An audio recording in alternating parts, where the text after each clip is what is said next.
National Youth Service Corps bụ ndị nọ izu ụka atụ anyị ihe ọzụzụ na Nnamdi Azikiwe University Permanent NYSC Orientation Camp dị na mba ukwu ụmụ awụlụ Council Ọka South na Anambra State merebego mmemme akpọrọ Interplateau Drill asọmpi n'ụdị pụrụ iche. Kedu Chukwu dị gara ebe ahụ wetara anyị akụkọ.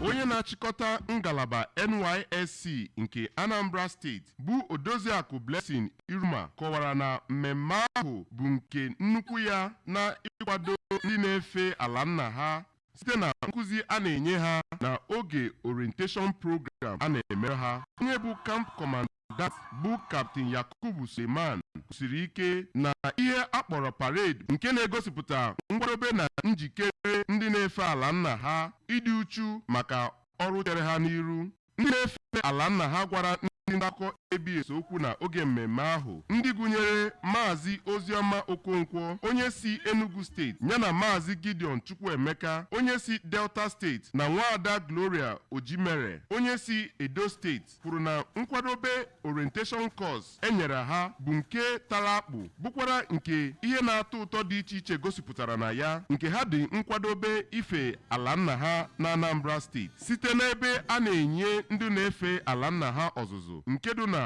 ụmụ awụlụ yanakwa mba ukwu. Aha m bụ Kenechukwu Chukwudị n'akụkọ ụwa ABS.